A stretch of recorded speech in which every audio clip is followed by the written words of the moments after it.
welcome to MedTalk. Today I'm going to be talking about prenatal maternal stress and its link to risk factor of atopy in a baby. So what is atopy? Atopy is the genetic tendency for the body to produce an exaggerated immunoglobulin response to harmless harmless substances in the environment. So it comes from the Greek word atopia, which means out of place or absurdity.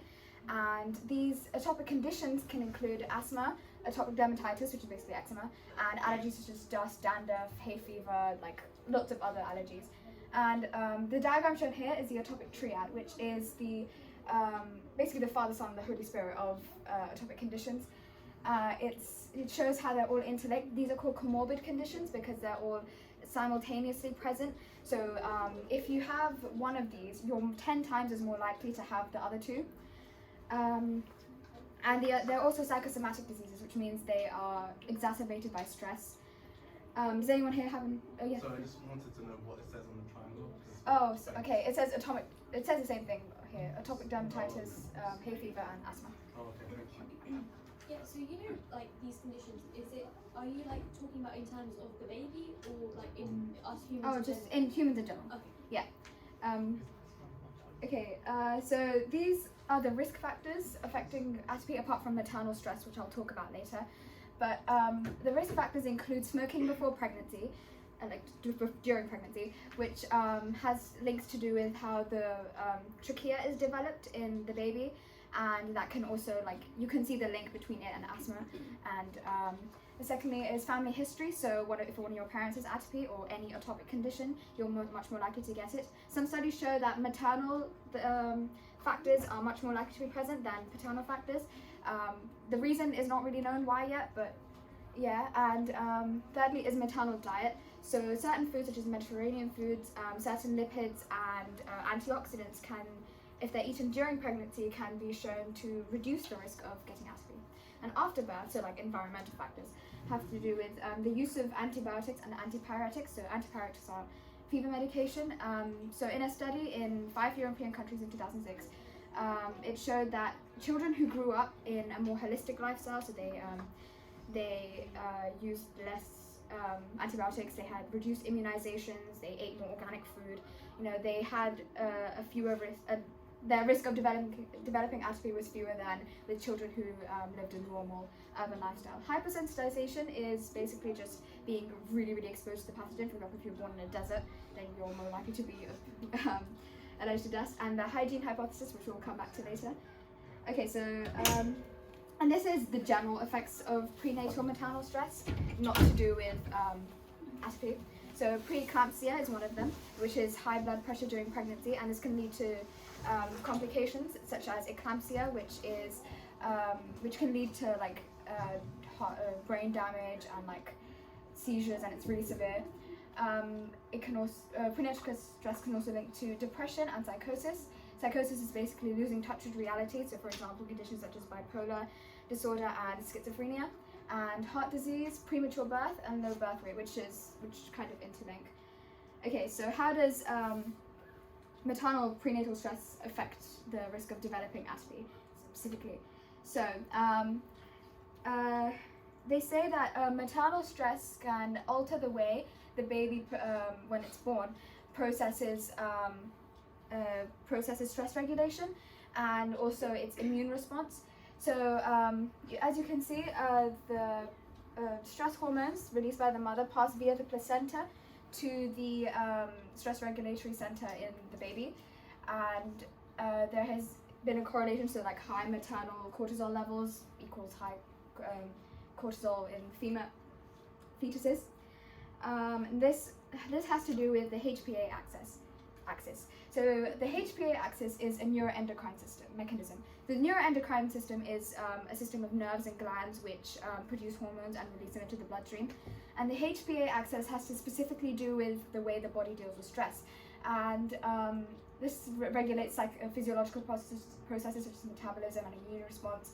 As you can see, the hypothalamus, it triggers it produces CRH, which prompts the pituitary gland to make ACTH, which then prompts the adrenal gland, which is on top of the kidneys, to produce cortisol, which, as you know, is a stress hormone.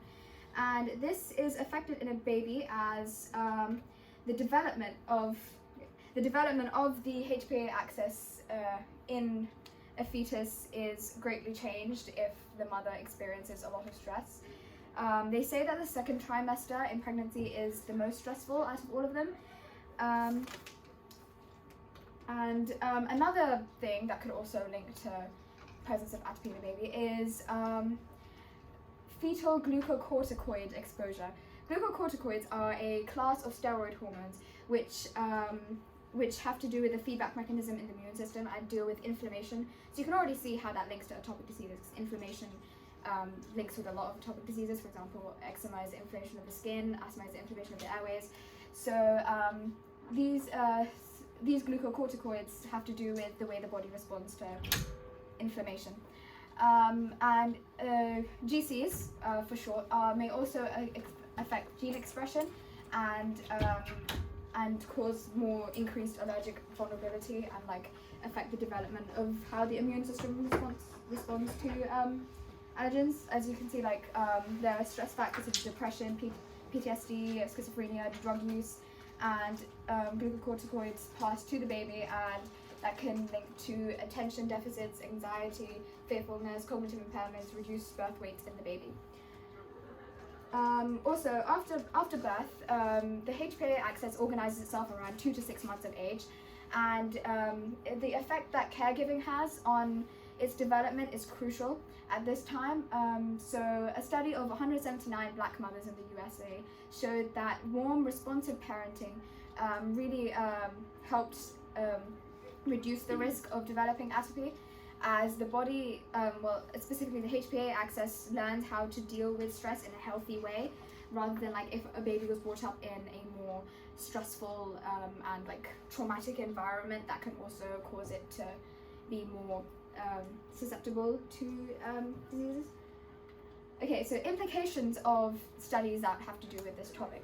So these indicate that stress reduction programs should be implemented for postpartum and pregnant women, so that the risk to themselves and their child would decrease. It shows that atopy prevalence is higher in lower income areas and with minority groups, and that makes sense because they statistically experience more interpersonal violence and trauma compared to, like, for example, white women in higher class areas. And thirdly, the hygiene hypothesis paradox. So does anyone know what the hygiene hypothesis is? It's basically the theory that if you were exposed to a lot of microbes and like certain infections as a child, you're more likely to, you train your immune system to be able to help cope with these. So for example, if you ate dirt as a kid, you're more likely to not be too affected by it.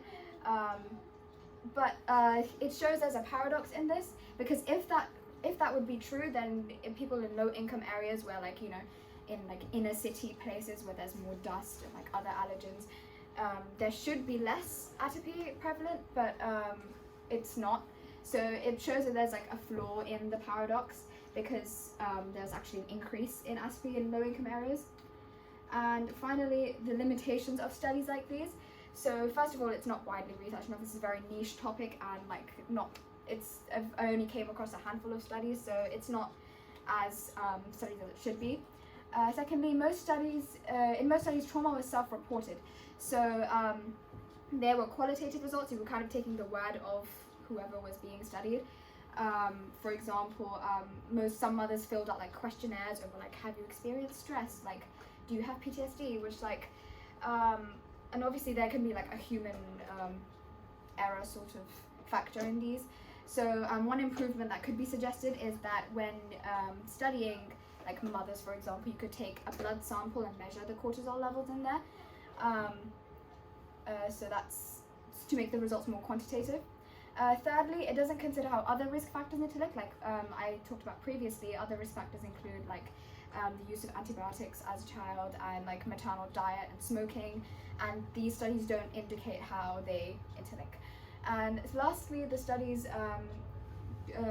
are in many different countries, so the results aren't comparable. For example, a study of black mothers in the USA can't be comparable to studies of Korean preschool children. So, and they all use their national statistics, so the results across countries aren't comparable. So there should be more like emphasis on like British national statistics and that's it. Any questions?